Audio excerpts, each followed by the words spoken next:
আপনি বাংলাদেশে বড় বড় বিজনেসম্যান যেভাবেই হোক না কেন তাদের ইস্টাবলিশমেন্ট গুলো জ্বালিয়ে পুড়িয়ে দিয়েছেন, উৎসব করেছেন।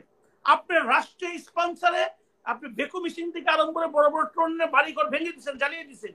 এখন যারা ইনভেস্টমেন্ট করবে আর পরবর্তীতে যে সরকার আসবে ওরা তো আপনাদের ইনভেস্টমেন্টদেরকে বলবে যে তোরা ফ্যাসিস্ট, তোরা ফ্যাসিস্টের সহযোগী, তোদের ইনভেস্টমেন্ট তো যাবে যাবে, তোদেরকে ফাঁসিতে ঝুলাবো। আমরাও যদি জনগণের ভাষা বুঝতে না পারি ওই ফ্যাসিস্টের মতো পালিয়ে যেতে হবে, কারো কোনো অবস্থান থাকবে না। এইটা তো ওই পর্যায়ে থেকে আমরা শুনতে চাই, কিন্তু ওনারা কি বলতেছে শিষ্টাচার বহির্ভূত হয়ে যাবো। ওরে বাবা, তুমি কার সাথে মাস্তানি করবা? কয়জনকে তুমি মারবা? শেখ হাসিনা কয়জনকে মারতে পারছে? তোমার সাথে আসে ওই ছাত্রলীগের সাদ্দামের সাথে কোনো ডিফারেন্স খুঁজে পাই না। এইগুলো সমস্ত কিছু মেটিকুলাসলি করা হয়েছে। আর এইটাই যদি মেটিকুলাসলি করে তাহলে শেখ হাসিনাকে কেন ফ্যাসিস্ট বলবে জনগণ? বাংলাদেশের জনগণ দুদিন পরে তো তাহলে মহাপবিত্র বলবো। তার মানে আমি প্রথম কথা দিয়ে আবার শেষ কথা বলি, এই ইউনিট সরকার এরাই হচ্ছে শেখ হাসিনার মূলত দালাল। এরা শেখ হাসিনা ইস্টাবলিশ করতে চাচ্ছে। আওয়ামী লীগ মিছিল করছে, তারা সংগঠিত করতে চেষ্টা করছে কিনা এখন পাইয়ে গেছে কারা? আওয়ামী লীগ। আর নিষিদ্ধ হচ্ছে কি আওয়ামী লীগ না Chhatra League? Devil hunt already execute হচ্ছে, ইনএক্সিকিউট। যারা অপরাধী তাদের ধরছে। আওয়ামী লীগ নিষিদ্ধ দল না। নিষিদ্ধ দল না হয় তারা 26 মার্চ উপলক্ষে 17 এপ্রিল উপলক্ষে বিভিন্ন তাদের প্রোগ্রাম নিয়ে তারা এগোতে পারে। কোশ্চেন হচ্ছে যে আওয়ামী লীগ মিছিল থেকে তো গ্রেফতারও করা হচ্ছে, যখন যেটা সে গ্রেফতার করা হচ্ছে সেটাও তো ফ্যাসিস্ট পদচিহ্ন। আপনি নিষিদ্ধ করেন, নিষিদ্ধ করে গ্রেফতার করেন। আওয়ামী লীগ তো আপনি নিষিদ্ধ করেন না, তাহলে আওয়ামী লীগের মিছিল আপনি গ্রেফতার করছেন কেন? হ্যাঁ, যারা আপনি লিস্ট করেন যে এরা ছিল, এদের মধ্যে এই মামলা আছে, এই অপরাধ করছে, তাদেরকে ধরেন। আওয়ামী লীগ 16 বছর কর্মী জামাত কর্মীদেরকে অন্যায় অবৈধ আটকে রাখছে। আপনিও যদি সেইভাবে আটকে রাখেন, আপনি কাদের খুশি করছেন? আপনি কাদের? আপনার তো একটা শৃঙ্খলার মধ্যে আসতে হবে। আপনার কাছে বিশ্ববাসী কি আছে যে আপনার মতো না, আপনি ফ্যাসিস্টের মতো না। আপনি যদি বিএনপি দোষেন তাহলে আপনি বিএনপির মতো না। আপনি যদি জামাতকে দোষেন আপনি জামাতের মতো না। ধর্ম নিয়ে রাজনীতি করে আপনি আপনার মতো বিশ্ব ভাবে চলে, ভদ্র সিভিল সোসাইটি যেভাবে চলে আপনি তাদের মতো। আপনি নোবেলের লরেটর, কই আপনি আওয়ামী লীগ নিষিদ্ধ না করে আওয়ামী লীগের লোককে গ্রেফতার করতে, এটা কি ন্যায়? এটা কি ন্যায়সম্মত?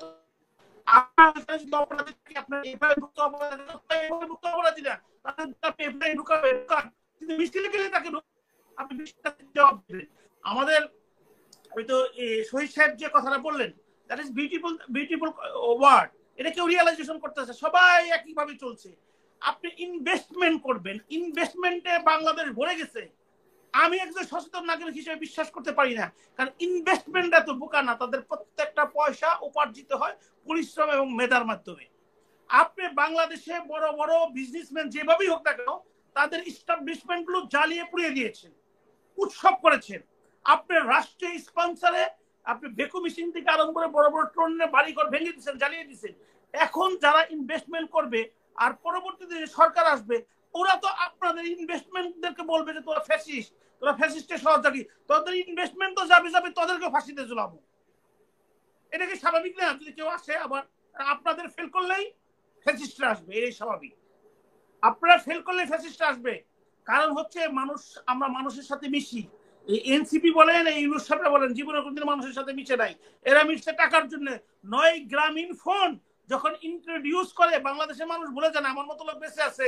ইনকামিং কলে 7 টাকা দিতে হইতো। ইনকামিং কল, এই যে ফোনের ইনকামিং কল। আর আপনার সাথে আমি কনভারসেশন করতেছি, আমার ছবি দেখতেছেন, ইংল্যান্ডে বসে কথা বলতেছি, টক শো করতেছি, 1 টাকা আমার লাগতেছে। আমি যে টাকা বলতেছি তখনকার প্রেক্ষিত অন্যরকম ছিল।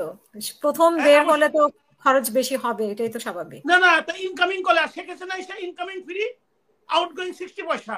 তাহলে শেখেছে না তো প্রশংসা করো, আপনাকে কেন প্রশংসা করবে? এটা তো বেশি দিন তো এক দিনের এদিক সেদিক সরকার চেঞ্জ হওয়ার সাথে সাথে।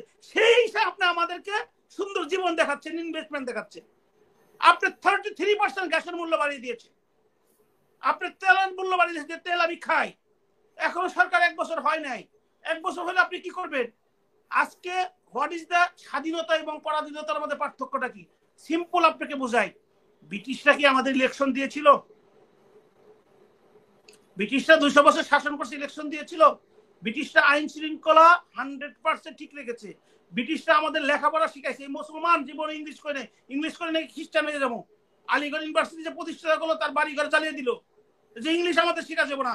হিন্দুরা চালাক, তারা দেখতো যে আমরা মুসলমান দ্বারা শাসিত হয়েছি, এখন ব্রিটিশদের ইংলিশ দ্বারা শাসিত হবো, ইংলিশদের সাথে মিশে গেল, তারা ইংলিশ শিখে সমস্ত হয়ে গেল। এই আলিগড় বেচারা ইউনিভার্সিটি সৃষ্টি করলো, তাকে একটা জুতা উপহার দেওয়া হয়েছিল। সংক্ষিপ্ত থেকে আমি ইতিহাসটা বলছিলাম, আমরা মুসলমানরা তাদের বাড়িঘর জ্বালিয়ে দিচ্ছি। এখন ব্রিটিশ আমলে কি আপনাকে কেউ ইলেকশন দিয়েছিল? কিন্তু আপনি ভালোই ছিলেন। আমার দাদার বয়স, দাদা যদি পয়সা থাকতো বলতো আমি ব্রিটিশ হয়ে যাবো, আমি ভাই পাকিস্তান বাংলাদেশ চাই না, তখন ভালো আরামে ছিলাম। পাকিস্তানের মধ্যে দোষটা কি? পাকিস্তানে আমার ইলেকশন দেয় কেন দেয় নাই? আদমজি থেকে আরম্ভ করে 22 পরিবার এদের সমস্ত ব্যবসা বাণিজ্য করছে। ব্রিটিশটা কেন দেয় নাই? আমাদের নীল চাষ করাইছে, যা খুশি তাই করেছে। ইলেকশন দিলে তা করতে পারবে না, কারণ আমার ভোটটা আমি তাকেই দিব যে আমার কথা বলে, যে আমাকে বুঝতে পারে। রাজনীতির কথা হচ্ছে আজকে আওয়ামী লীগ, বিএনপি, আদার সমস্ত পার্টির কথা বলেন না কেন, বিএনপি ফল করবে আর আদার পার্টি সেটা জনগণের সামনে তুলে ধরবে। জনগণ যদি মনে করে যে ইয়েস ইট ইজ ব্যাড, তাহলে তারা জনগণ ওখান থেকে মুখ ফিরিয়ে দিয়ে আসবে, যেটা ইংল্যান্ডে আপনার হচ্ছে। 2 দিন আগে কনজারভেটিভ, আমি যখন ইংল্যান্ডে ছিলাম ভাবতেই পারি নাই যে লেবার পার্টি আসবে। আর এইবার লেবার পার্টি আসছে ল্যান্ডমার্ক ভিক্টোরি নিয়ে। কেন আসছে? কনজারভেটিভ 1 বাই 1 দুষ করেছে, জনগণ সেটাকে নোট ডাউন করেছে, মনের অন্তঃস্থল থেকে নোট ডাউন করেছে, তাদেরকে ভোট দেবে। আবার লেবার ফেল করবে, আবার কনজারভেটিভ আসবে। That is the politics, that is the art. আর আপনি যখন ইলেকশন না দিবেন আপনি কি চয়েস করবেন? আজকে বিএনপি আসে দেখে এখনো বাংলাদেশের মানুষ সুস্থ থাকতে পারতেছে। বিএনপি না থাকলে ওই সমন্বয়করা যেভাবে বাণিজ্য আরম্ভ করছে, আপনার ওই যে চাকরি ঘুষ বাণিজ্য, তারা তো প্রকাশ্যে বলছে সমন্বয়কের পিছিয়ে না ঘুরে আপনারা পরীক্ষা দেন, আপনারা সিস্টেমে। কেন এটা বলতেছে? সবখানে ওয়াসার মতো লোক দেখবে শহীদদের পরিবার, পুলিশ নিয়োগের সময় তো বলছে যে আপনারা সমন্বয়কের পেছনে ঘুরেন না। সার্জিস আপনাকে সার্জিস বলতেছে, আপনি না দেখে আপনি আমাদের কোশ্চেনটা আপনারা দেখবেন, আমাদের কোশ্চেন করবেন। সার্জিস বলতেছে যে বিভিন্ন দেশে বিভিন্ন জায়গায় ডিস্ট্রিক্ট পুলিশ বিভিন্ন জায়গায় নিয়োগ দেওয়া হচ্ছে, বলছে আপনারা কেউ এই সমন্বয়কারী এদের এনসিপি নেতাদের ঘুরেন না। তাদের কথা আমি রেফারেন্সের কথা বলি না। এখন বিষয়টা হচ্ছে বিএনপি যদি ইলেকশন না চাইতো, আর বিএনপি যে এই মুহূর্তে জনগণের প্রত্যেকটা কথা, তারেক রহমান সাহেবকে আপনাকে ডেফিনেটলি প্রশংসা করতে হবে। আপনি তাকে ভালোবাসেন আর না বাসেন, আপনাকে পছন্দ করে না করে, একটা কথা লাইন সে বলে না, বলছে আসলে সবাই মিলে দেশটাকে চালায়। আমরাও যদি জনগণের ভাষা বুঝতে না পারি, ওই ফ্যাসিস্টের মতো পালিয়ে যেতে হবে, কারো কোনো অবস্থান থাকবে না। এইটা তো ওই পর্যায়ে থেকে আমরা শুনতে চাই। কিন্তু ওনারা কি বলতেছে? শিষ্টাচার বহির্ভূত হয়ে যাবো। ওরে বাবা, তুমি কার সাথে মাস্তানি করবা? কয়জনকে তুমি মারবা? শেখ হাসিনা কয়জনকে মারতে পারছে? তোমার সাথে আসে ওই ছাত্রলীগের সাদ্দামের সাথে আমি কোনো ডিফারেন্স খুঁজে পাই না, বরং আর বেশি পাই। তুমি যে এই যে কথাটা বলতেছো, তোমার কি আলোচনা বলো আমাদের ট্রেনিং ছিল? আরে ভাই, তোর ছাত্র, নিরস্ত্র ছাত্র, ইউনিভার্সিটিতে পড়োস, আমাদের সন্তান, আমাদের ভাই, তোদের নির্বিচারে মারতেছে, আমরা ঘরে থাকতে পারি নাই, আমরা বেরিয়ে গেছি, শেখ হাসিনাকে পালাতে বাধ্য করছে। এখন বলতেছ যে তোদের ট্রেনিং ছিল, 5 তারিখে যদি অন্য কিছু হতো তোরা অস্ত্র তুলে নিতি, তোদের ভিডিও বক্তব্য রেডি পর্যন্ত ছিল, তোরা ভিডিও বক্তব্য প্রচার করতি। তার মানে কি এইগুলো সমস্ত কিছু মেটিকুলাসলি করা হয়েছে? আর এইটাই যদি মেটিকুলাসলি করে, তাহলে শেখ হাসিনাকে কেন ফ্যাসিস্ট বলবে জনগণ, বাংলাদেশের জনগণ? 2 দিন পরে তো তারা মহাপবিত্র বলবে। তার মানে আমি প্রথম কথা দিয়ে আবার শেষ কথা বলি, এই ইউনিট সরকার এরাই হচ্ছে শেখ হাসিনার মূলত দালাল। এরা শেখ হাসিনা এস্টাবলিশ করতে চাচ্ছে। আর যদি তা না চায়, সর্বপ্রথম সংস্কার করতে হবে পুলিশকে, তারপরে সংস্কার। কৃষিতে কি সমস্যা আছে?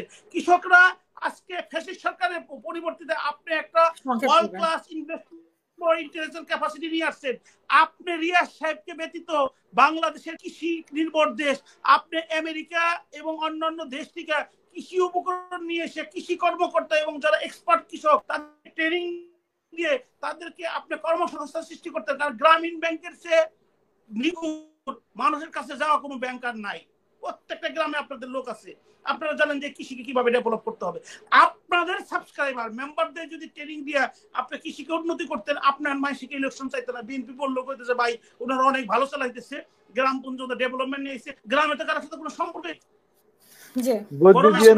বলতেছেন কি ঈদের শেষ করি, ঈদে বাংলাদেশে একটা ঈদ উল ফিতর পাইছেন, ওইখানে কি সব বলতে 5 বছর থাকে। আর একটা স্বরাষ্ট্র উপদেষ্টা কি বলে রাস্তার লোক তাদের বলছে। এটা হাস্যকর না মানুষের কাছে? মানুষ হাসতেছে। মানুষ যখন এই হাসাটা অট্ট হাসি দিবে, তখন এদের অস্তিত্ব থাকবে না। এই জন্যই বলি, দেশটা আপনারও, দেশটা আমাদেরও। আমরা অসহায় হয়েছি কারণ বারবার আমরা শোষিত হই নিজেদের দ্বারা, আমরা অত্যাচারিত হয়েছি, ফ্যাসিস্ট সৃষ্টি হয়েছে, তারা আমাদের রক্ত নিয়েছে, রক্তের সাথে বেইমানি করেছে, তারা আমাদের সুখের কথা বলে, ডেভেলপমেন্টের কথা বলে 41 সাল পর্যন্ত থাকতে চেয়েছিল। আমরা সেখান থেকে বেরিয়ে এসে জীবনের বিনিময়ে আপনাদেরকে ভালোবেসে বিশ্বাস করে আপনাদের বসাইছি। আপনারা আমাদের নার্ভটাকে অনুধাবন করেন, একটা ইলেকশন দেন, কারণ ইলেকশনই বোঝায় আমার ইন্ডিপেন্ডেন্সিপ, ইলেকশনই বোঝায় আমার নাগরিকত্ব, ইলেকশনই বোঝায় আমার কর্তৃত্ব, ইলেকশনই বোঝায় আমার মালিকানাত্ব। আর ইলেকশন না দিলে আপনি ওই ইস্ট ইন্ডিয়া কোম্পানি ওই ব্রিটিশদের মতো হয়ে যাবেন, তাদের সাথে আপনার কোনো ডিফারেন্স। আপনার ব্যবসা করার সাথে, আপনার প্রোডাক্ট বিক্রি করার সাথে আপনি আমাকে সেবা দিবেন, সেটা সেবা না, সেটা ব্যবসা, সেটা ইস্ট ইন্ডিয়া কোম্পানি। ধন্যবাদ।